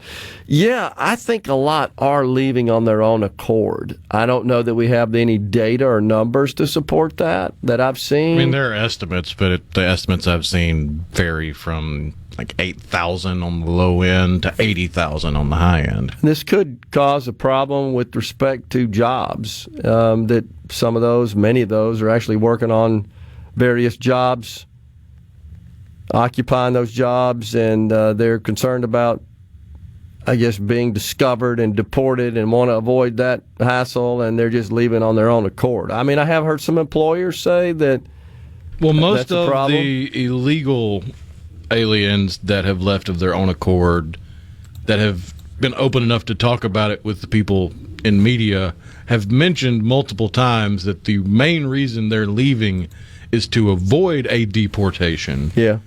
Because a deportation makes it virtually impossible to legally immigrate in a timely fashion. Okay. I believe at the earliest you're going to have to wait a decade. Okay. I didn't know that. So if you have a job that you'd like to hopefully keep, but you're not here legally, you can go back and hope to get here legally and hope that job's still there for you. But if you get deported, they're not going to hold your job for a decade for you. And I think that most would agree that with respect to the process of legal immigration, we need to clean that up and streamline that, dramatically improve it. It doesn't need to be a situation where come see us in 3 years and we'll get to your file. That's just typical government. That's ridiculous. And hopefully we're going to clean that up. Even the president has said, look, we want the best and brightest from other countries. If they want to come in to America and assimilate and contribute and obey the laws, then he's all for it. I am too. I think most clear-thinking people are. This is where the Democrats completely mischaracterize those on the right as, no, you're just misogynist and xenophobic and all the other. Well, it's because they've spent the last generation of their political lifespan convincing themselves that there's no such thing as an illegal immigrant or an illegal alien. That's why they conflate the two groups so often. That's why true. They accuse the Trump administration of they're going to deport, and then they just point at somebody. Yeah. Well, no, that person's a legal immigrant. They're not going to be deported. Just because the word immigrant is attached to them does not make them here illegally. Right. It's the illegal immigrants that are getting deported. Totally agree. We got Lucien Smith coming in after Fox News and SuperTalk News. One thing I wanted to pass on to you before we get to Lucien is that we've talked a lot about the tax legislation that looks like it's headed to the governor for signature and enactment. A couple of features of that we haven't talked so much about.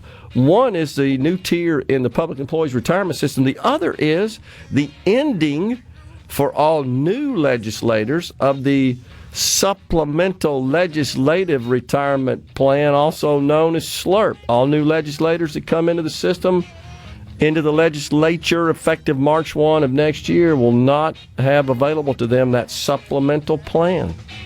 It's a move in the right direction. We're coming right back. And now, another hour of the talk that keeps Mississippi talking. Middays with Gerard Gibert. Begin your transition now. Now on SuperTalk Mississippi.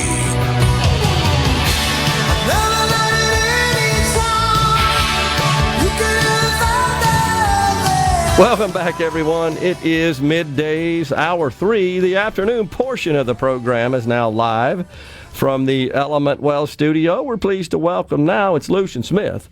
He's the former chairman of the Mississippi GOP. Lucien, always good to see you, sir. Thanks for coming in. Absolutely, Gerard. Always good to be with you.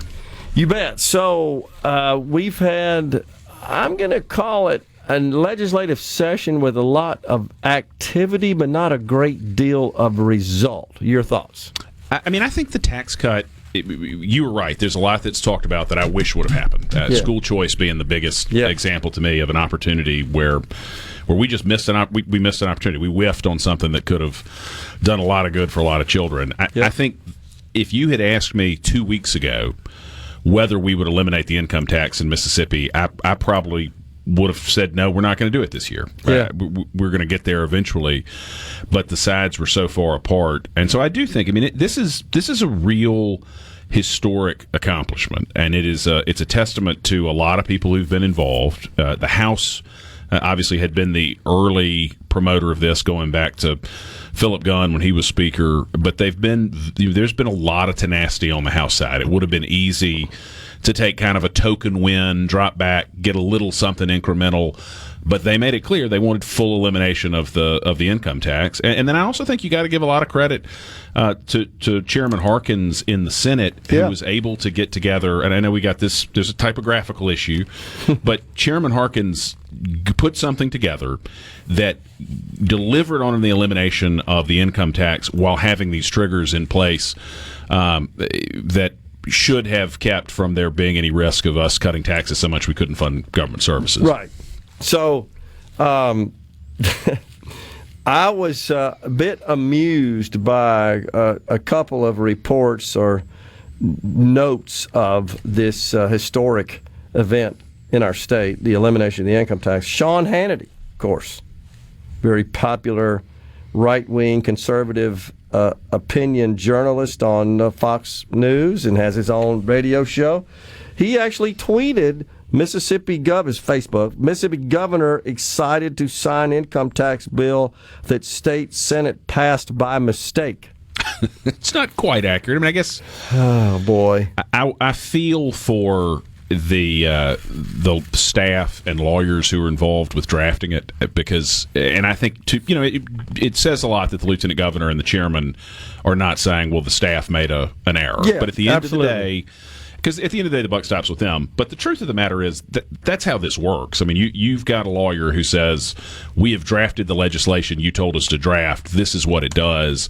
And somebody made a mistake. And you've been involved. I mean, both of us have been involved in plenty of deals where you see paper coming across in email from 15 different people. No doubt. You ask 15 lawyers to draft you something, you're going to get 15 different versions of it. A lot of us have this habit that you send us something, we're going to make an edit because otherwise you might think that we're not providing value. And it seems to me, I mean, this is what always scares you anytime you've got complicated documents, that there's going to be a typo that's a substantive change. Yeah. But that it somehow gets missed. Yeah. And I feel for the folks who are involved because it's an error that can happen. Well, I think I shared with you privately in text the other day. I made such a mistake in my business career. And very few of us that haven't, honestly. Absolutely. But when you're if you got any chance of succeeding in business or almost life in general, once you make a mistake, you take stock of it. You acknowledge it, you recognize it, you come up with a plan of action to prevent it from happening again, and you put those measures in place. We did that. This will likely result in the same. I think we probably will never see another situation where there's some sort of, and it's likely only to occur, if you think about it, Lucien, with a computational type bill. That's right. Where you've got this problem. I think in the future we probably won't see that. And I don't remember ever coming across this. If you think about the thousands of bills that have been drafted I in the can't state. think of one like this. Me either. But you have, well, two things I'll say. I can imagine, the scenario, somebody sends the document across that says 0.85. Some other lawyer looks at it and says, well, it would be clearer if we said 85%. Yeah. And in the track changes, it looks like the period's been deleted, but it hadn't been deleted, and you didn't do a close enough read on the clean document to see that it was there. So, but this is the reason, and we've talked about this in a different context. This is the reason, if we ever bring the referendum process back, why it has to be statutory. And it has to be something that the legislature can immediately change.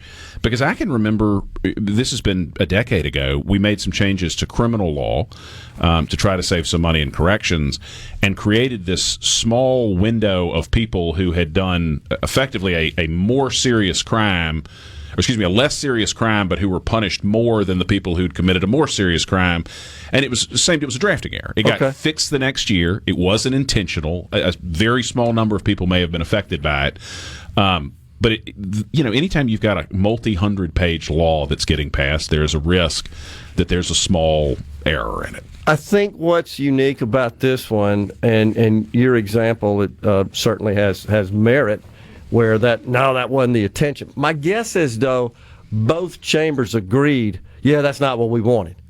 Right. That's in that right. case. That's right. And here's the exactly. The difference here is one chamber wants this, the other chamber doesn't. Because there is a process. I was talking to somebody about this earlier, and if I'm wrong, I'm sure somebody will let us know. But there is a compilation committee that comes in afterwards that can say, oh, there was an error. So say you pass two different versions of changes to the same bill. Yeah.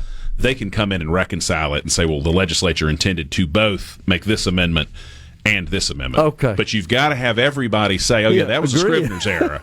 And I'm reasonably confident the House is going to say, no, we meant 0.85%. Exactly. So I don't think that one's getting changed. Well, it's headed to the governor, is what it looks like. To my knowledge, he has yet to sign it. He hadn't signed it as of about 20 minutes ago when I checked. Okay. Well, I'm sure that's the case. But like you said, he's made clear he's going to sign it. So the another headline concerning this legislation came from the Mississippi Today, which I think it's fair to say opposes any form of tax reform that would reduce the income tax or any taxes for that matter. Certainly makes sense. Maybe the sales tax on groceries. I think they might show some support on that.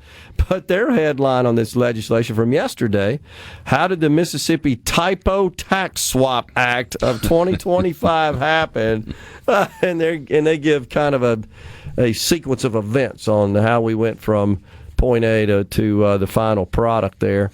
I guess we can talk about that until the cows come home, as the saying goes, but it is what it is. I will say this. I know Chairman Harkins, as you do very well, he's not pointing fingers at anybody. You pointed that out. He takes full responsibility for this. Honestly, I don't think it's his exclusive culpability in this case, but nonetheless, as a good leader should, and being the chair of the Finance Committee, he's come forward. I mean, he's shared that with me. I don't think he's mad about me telling that on the air here, but he says, he told me, Lucien, and you can appreciate this, that it was hard to get what we got in the original Senate bill through the Senate, and he spent a lot of time whipping his conference and talking to some Democrats as well, who ultimately supported the bill because we had 4 Republicans that did not. Right. The original Senate bill I'm talking about. So by the narrowest of margins, with a 3/5 vote requirement to pass revenue legislation, he got it done, and then all of a sudden, post that, we find this drafting error.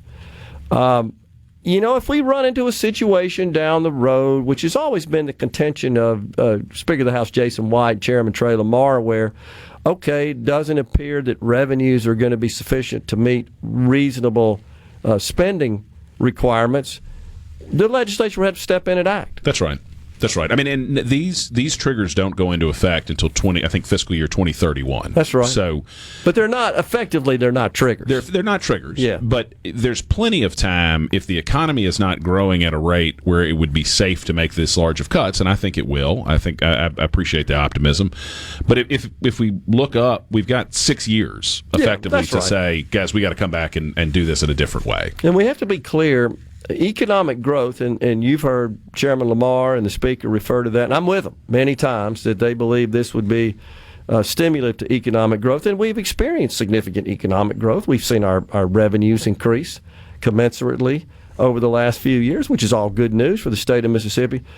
But in terms of generating tax revenue when you're eliminating or even reducing the income tax, you're now relying on sales tax. Right. So that economic growth has to translate into me and you and the rest of the Mississippi population spending more money. That's a very good point. To generate sales tax. It can't just be, hey, we just landed a new AWS project. That's fantastic.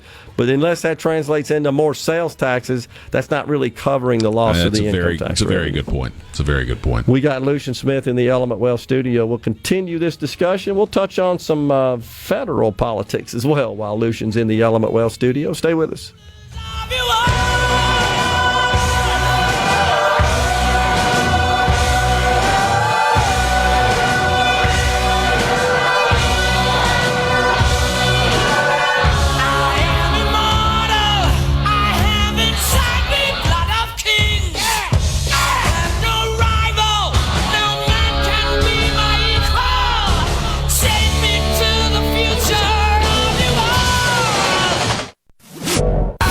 It's so awesome! Middays with Gerard Gibert. Come on, let's get on with the show! On SuperTalk, Mississippi.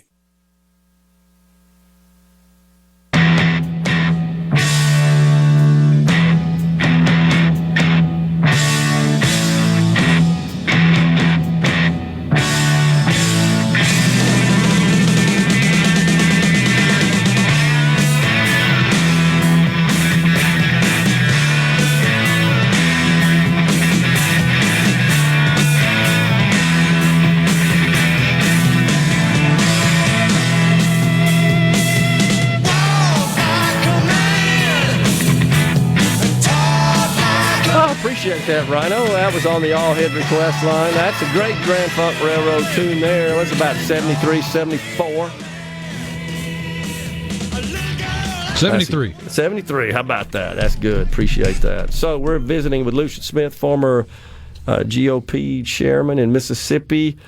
The tax bill, so as it stands right now, you said you looked at it about 20 minutes ago. It doesn't appear that, does appear that it's headed to the governor for signature. That's going to happen, but it doesn't appear that he's signed it. He hadn't signed it yet. It's due from the governor, I believe, on the 31st. Right. So I think a week from a week from yesterday. Okay.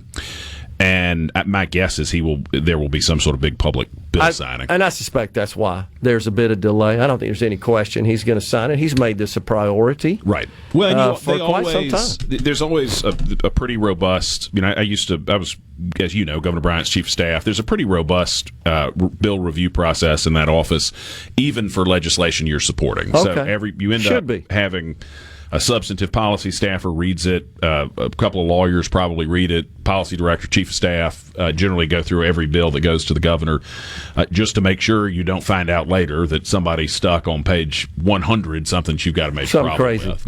Now, on a bill like this, my guess is they all have read it over and over and over again, but still, I imagine it'll take a little bit to go through that process. And, I honestly would think the governor would want to have some sort of big ceremonious production on this, because this has been his highest priority since he's been running for governor. I mean, it was in his prior term, not just this term. And it's a good opportunity to let him address directly in a public forum this sort of the sky is falling stuff we're hearing because of the typo. Because we're going to keep hearing how without these triggers we're going to turn into Kansas. We're going to end up, we'll no longer have a highway patrol. We're going to get rid of education in the state. That's crazy. And that's obviously not the case. And I think he can do a good job of getting there and answering those questions and explaining to people we're fine. We got a long time to figure this out. If something should happen 4 or 5 years down the road, then I agree with you. I think that the legislature will be prudent, right, and they'll act responsibly and they'll address it. Honestly, whatever actions they take might not be popular, but they might be necessary. That's right. And I think that's the way you have to look at it. But that was a major deal. School choice. I want to visit with you on that a little bit. You and I both are proponents of that and have been for quite some time. We've seen the neighboring states all enact very robust school choice programs. Other states are also looking at, I think Wyoming, the latest state to enact a full universal school choice. I read the other day, Lucien, even New Hampshire, which is kind of a purple state. Right. Usually they'll have, or not usually, but often you'll see their statewide leaders be Republican, their congressional delegations typically Democrat. So they're kind of a quintessential purple state, if you will. But it looks like they've got a program that's probably going to be enacted. Governor Abbott in Texas, he's been fighting extremely hard to get something done in Texas. The powers that oppose it are quite strong in Texas, and they are really pulling out all the stops. I'm just going to make a statement, and I'll let you comment on it. Mississippi's a hard place to get this done, and I think it has to do with the fact that the racial composition of our population is so close. I still feel like there's a race element to this, and I'm not calling Mississippians racist. That's not my point here. I just feel like there's a race element to this. I think that's right. I worked for Governor Bryant when we pushed the 2013 school reform, Education Reform Act. Yeah. That has been part of what's caused, or the main driver of this Mississippi miracle we've experienced was that third grade gate and some other pieces of that legislation. And early on, there were choice components in there. And we expanded charter schools a little bit in 2013, but there was district to district transfer was one of the things we proposed. And there was a coalition of that you didn't often see in the legislature that opposed it. And it was principally black members of the legislature who were concerned we were doing something to resegregate schools, and suburban white members who never said it but seemed to be concerned about people crossing state lines. Yeah, I think that's absolutely true. And I think that's undeniable. And that's the thing that's crazy about it is the principal beneficiary, at least what is crazy about the hesitation that black members of the legislature had and have to this sort of choice is the principal beneficiaries of this are going to be minority students. No doubt about it. Not to say that it be exclusively the charter schools. Same deal. Same deal. I mean, it was the charter school changes that have been passed were principally the yes votes tended to be people whose districts wouldn't benefit because of the limitations that were put in there. Yeah, that's absolutely true. I just think, and again, I'm not trying to characterize anybody in Mississippi as racist, because I think, man, have we ever made some serious progress along those fronts. No doubt about it. I'm old enough to remember incidents that are embarrassing, honestly, that you just don't see anything remotely close to that today. Right. And in my business career, just never saw it. However, I do think this is something where people tend to want to live around people, go to school with people, you know what I'm saying, sort of congregate with people when they have a choice in the matter that are more closely aligned to them demographically. Now, I live in an upscale neighborhood. I've shared that on the program before, and there are great black families all around me, and I don't think anything of it. Right. I mean, it's no big deal. Who send their kids to the most expensive private school in the state. Right. More power to them. That's fantastic. I think that in itself illustrates how far we've come in Mississippi. Absolutely. But it feels like there's an element of this when it comes to schools. I think there certainly is when you talk about the interdistrict transfer piece of it. Yes. You know, I think the bulk of what kills school choice is that education establishment that is focused on preserving the status quo, the sort of parents campaign, let's protect administrators group that's out there, and it's just terribly disappointing. And it is, in my mind, it borders on or is a civil rights issue. I mean, the fact of the matter is, I've got school choice because I've been fortunate enough that I can move to a school district that has great public schools. I'm fortunate that I can stroke a check and send my kids to a private school if I want to. But that's a fairly small segment of Mississippi's population.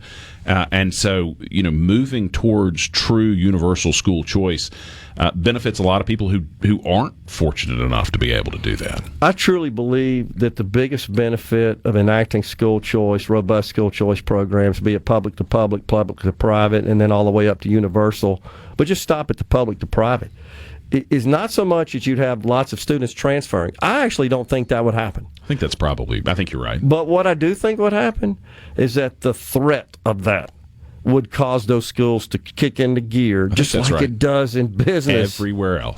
Everywhere else. I mean, you imagine what your grocery store would look like if you had to go to the grocery store you were assigned to because it happened to be in your neighborhood, and they knew you couldn't go to any other grocery store. Now, that's not to say there aren't phenomenal public school teachers and administrators in the state. Absolutely. My mother was a public school teacher. My grandmother was a public school teacher. My grandfather was a public school administrator who went on to be dean of education at Mississippi State. I mean, we are public school believers, but the question is, are we building the systems that are best for the outcomes that children are going to receive in Mississippi? And I understand the hesitation about choice if you go back 30 years where this was something that was sort of a Republican idea that hadn't been implemented in many states, but they're doing it in Louisiana. They're doing it in Tennessee. They're doing it in Arkansas. They're doing it in Alabama. Florida, Arizona. We are surrounded by people who've done it. We've got loads and loads, literally decades of data on what it has done, and what it does is improve student outcomes. No doubt. The question is, do you think that the goal of the education system is to best prepare the students that you've got to enter and be productive members of the workforce, or do you think the function of the education system is to pay administrators and pay capital expenses for school districts? And I think the conservative viewpoint, the only conservative viewpoint, is that the purpose of the education system is to educate children. And what we need to be focused on is figuring out the best way to educate children in our state. Man, you saw that front and center during COVID, how it became so painfully obvious that the education establishment, which is extremely powerful and engages in protectionism, perhaps like no other group in our country, seemed to be more focused on their personal benefit and that of the establishment that runs education than the kids themselves. Yeah, I think that's absolutely right. I mean, especially these powerful unions that have seemed to have been gaining power through the decades, virtually all of which are aligned with Democrats. Oh, that's absolutely right. I mean, and the parents' campaign's not a union, and it's not technically a political group, but from my view, it is essentially a Democratic political action. There's no doubt about it. That's their function, is to talk about how the mean old Republicans don't want to educate children. Well, that's hooey, and we got at least 15 years of proof that that's inaccurate. Absolutely true. Hang around, we'll keep talking. We got Lucien Smith in the Element Well studio.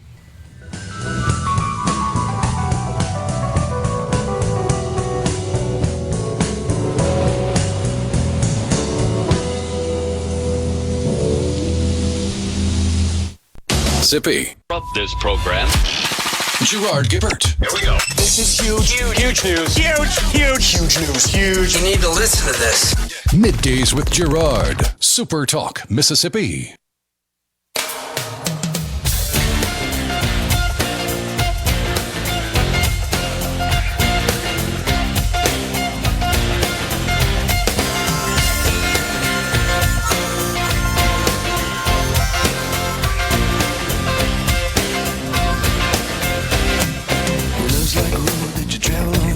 One day here, the next day gone. Sometimes you bend, sometimes you stand, sometimes you turn your back to the wind. There's a world outside the darkened door where blues won't haunt you anymore.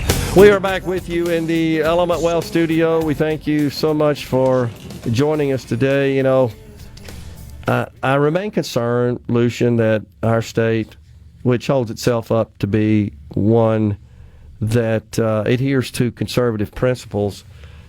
You look at things like school choice, at certificate of need laws, vehicles that you and I went round and round on a couple of years ago, the bill that passed. It feels like alcohol. Protectionism is alive and well in our state, and that is counter to the ideals and the values of conservatism. We got some work to do there, it feels like. I agree. I agree with you there. I mean, it is easy, and you see this at all levels of government, it is easy to be ideologically pure when you're not in control.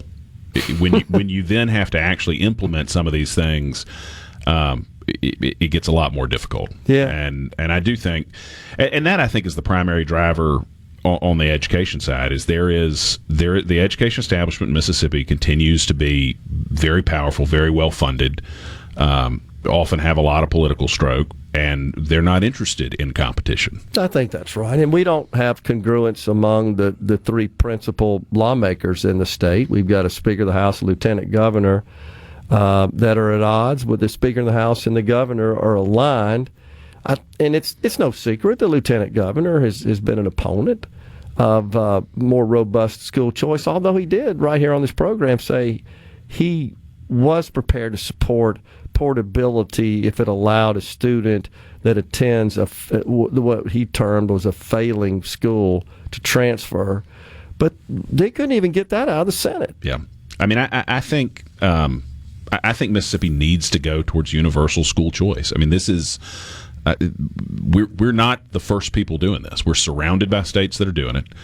You can look at multiple places. Florida's probably the best example, that have been doing various versions of school choice for decades, and it improves student outcomes. Yeah. And it requires, it's no different from your health or finances, how you run a business.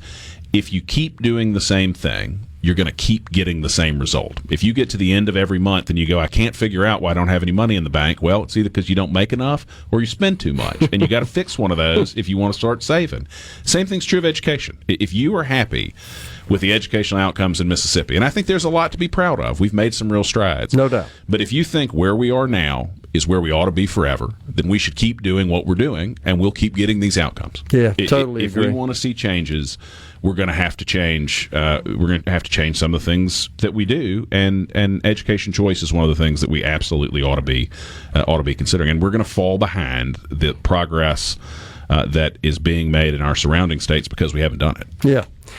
Turn our attention to federal matters, and I'll make one comment about that's related to school choice, which is Mississippi, of course, which overwhelmingly voted for Donald Trump in the election, is not aligned with the president in his views on education choice. He's been very clear. He's been very clear on it. I mean, I would love to see, I don't know that this will happen, but I would love to see federal education funding somehow tied to choice mandates, which would require an act of Congress. I don't think the president could do that alone, but certainly something I'd be happy to see happen because it might force some hands here. Totally agree. So, have you ever seen as much activity and just accomplishment and just action coming out of a brand new administration the way you have in the last 60 days with this president? It's incredible. And he is.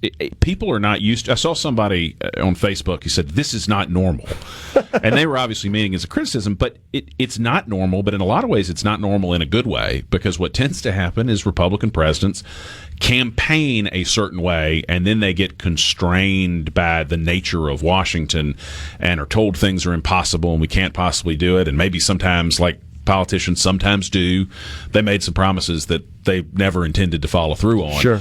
Trump, by contrast, seems to be doing the things that he said he was going to do. Yeah. It doesn't always feel like there's a carefully planned out playbook for everything, right. But it does feel like there's a carefully planned out strategy for the individual things that he is doing, and he's following through on things.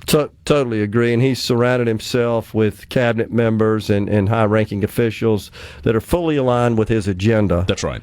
And at this point, that seems to be, it appears that that's going to continue. I'm concerned about the Congress. I don't think the Democrats can block the Trump agenda, but I think the Republicans can block the Trump agenda. Absolutely. And you saw a lot of that in the first term. I think they're going to be better this time than they were 8 years ago, because he is, first of all, I think people know he's serious. People have also seen the sustained popularity that he's got, and I think that'll motivate a lot of Republicans. At the same time, the way Congress works, as you know, you have to have Democratic votes to get anything done in the Senate.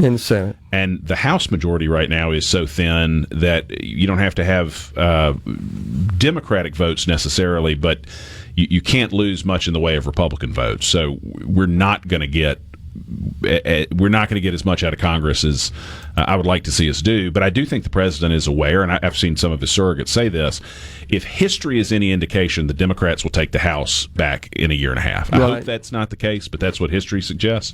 So I think Trump and the people around him know if he is going to get his agenda passed, it's got to happen in this Congress. Yeah. You can't expect to do it 2 years from now. Well, I think that's absolutely right. So we've got Senate Majority Leader John Thune and Speaker of the House Mike Johnson. They're trying to come up with some sort of breakthrough on what appears to be right now. This is being reported today from all the outlets that cover national matters in Washington, that the agenda is somewhat stalled. And, of course, what we're mainly talking about is a budget reconciliation bill that could pass with a simple majority in the Senate. And there are just some differences on what that bill should look like in terms of tax cuts and spending, for example, on defense, and more spending on security measures for the border. I don't know if they're going to work this out in time. And something else we got to talk about again is the old debt ceiling. Now the CBO has advised the Congress we're running out of money in July again. It just feels like that we're going to kick that can down the road one more time with respect. And, of course, we're not remotely close to a point where we don't have to borrow money to make the government function. But might we get a deal between the House and the Senate? Is that in the offing here? They extended, with the continuing resolution, extended us out through September. I hope that we will, because this governance by crisis, which is essentially what Congress has done on the fiscal side, I can't tell you when it began, but it's been long enough ago that I couldn't tell you, is not good. It's not good for the country. It's not good for the markets. It's not good for the republic. We ought to have regular order in how this stuff gets done. We don't need to be waiting to the last second. There ought to be 12 appropriation bills, and so I certainly hope that they do. But unfortunately, with the numbers where they are, it's difficult. as we discussed, it's very difficult to get an agreement that can pass both chambers. So I hope we do. Well, the narrow margin in the House now, I believe that's also being reported as one of the reasons that Representative Elise Stefanik from New York has not been confirmed, because we lose her vote. That makes a lot of sense. Yeah, she's still hanging out there, yet to be confirmed, because we'd vacate another seat. And in a competitive district. I mean, it's a Republican-leaning district, but it's not a slam dunk. It's not That's Mississippi's exactly third right. congressional district. Or you could get a squishy Republican. Right. So, and she's also been one who has insisted that we've got to increase the state and local tax deduction cap for any bill that would get her support.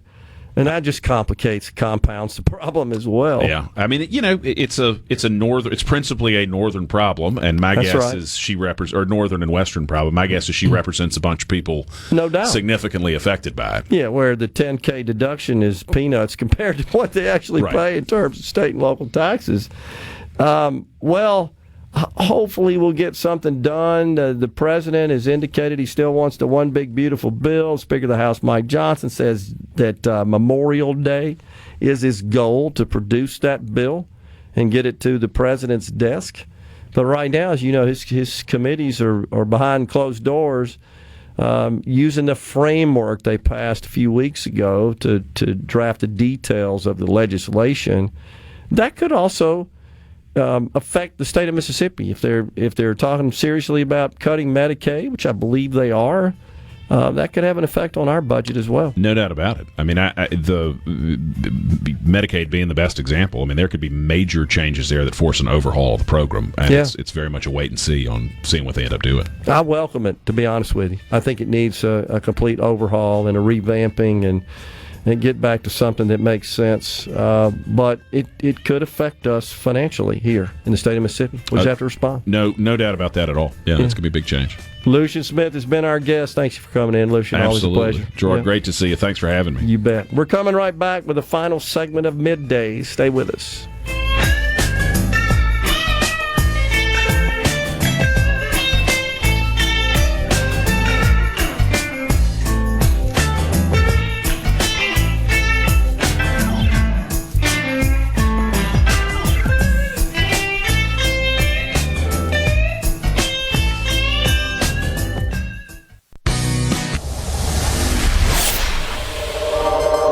Gerard Gibert. Going beyond the headlines, breaking down the stories that matter to Mississippi.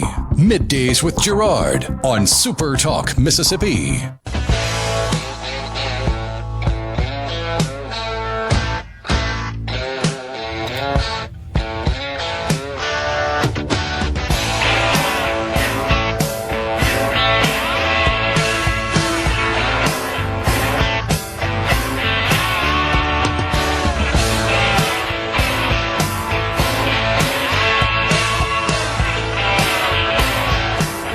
Welcome back, everyone. It's Middays. We're in the Element Well studio. On the C-Spire text line, why does the language in bills have to be where only lawyers and government officials can understand it, right? And where everyone can understand? Yeah, I got to tell you, that's actually not the case, generally speaking, with state-level legislation. The federal legislation can be a little more difficult to understand. But, it's not because of the language, Rhino. It's because there are gazillions of references in those to other federal laws that are massive. And that's why. It's like you read it's like just one reference after another. You understand what I'm saying? It's like you're changing like one word that references some 4,000-page bill. I'm exaggerating, but you really got to have about 100 bills open up to understand federal legislation. So in this case, with respect to the House bill that got amended by the Senate, I'm looking at. I've reviewed it. I've read it. I actually recited some of it yesterday on the air. It's quite understandable. And it's real easy to look at that, It's still in legalese, though. And the reason laws are written in legalese is because the people that argue about the meanings of the laws are lawyers. No doubt. And that profession has been arguing about the interpretation of the law longer than this country's been a country. That's absolutely true. That's why we have hundreds of years of people nitpicking the language of a law, so they have to use legalese and try to be as specific as possible. Agree. Or else you're going to have a headache with a whole bunch of lawyers coming out of the woodwork to try to interpret it their own way. They could have uploaded that bill into Grok or Chat GPT and found mistakes in just a few seconds. Legislators should be required to learn how to use AI and how powerful it is. I would say maybe, and here's why. Because if you think about the way those tools work, what it would have to rely on is the original Senate bill, perhaps, to say, hey, wait a second, this looks funny. Your intention was to strike and insert this original bill, but something changed, right? And it would have noted that. Or it could perhaps, Rhino, analyze and evaluate all the various articles written as a source that said, wait, this says 85%, the bill says 0.85%. Sounds like you got a problem here. So, but I, generally speaking, agree that AI should be leveraged more as part of the process. Mose says, to err is human, to screw up is inevitable. Maybe the Senate put the decimal point error in the bill on purpose just to get the House to agree with all the other provisions in the Senate version. No, actually, that's definitely not the case, because the Senate version of this bill doesn't contain of tax reform doesn't contain provisions that the House wanted. For example, $100 million coming out of the lottery to PERS, the increase in the general sales tax from 7 to 8.5%. So that's not the case. I'm telling you, this was not on purpose. This was an error. This was inadvertent. There's absolutely no doubt about that. If it was passed based on false information, why is it not a problem? Well, it's not false information. It's the draft. I mean, it's in writing. It meets all the legal requirements to be a bill. It got sent down to the other chamber using the procession that Rhino so aptly describes for us. It's a cyclops, right? Well, to answer the question, though, it's not so much it's false information. To use a sports analogy, the shift is legal. If the third baseman is sitting where the shortstop usually is, and you can put the ball down the third base line, that's a legal play. Right. That's right. You used the other team's decision against them. That's all this is. Essentially, that's correct. Now, we could certainly debate whether or not that was the appropriate reaction, but the bottom line is it's perfectly legal.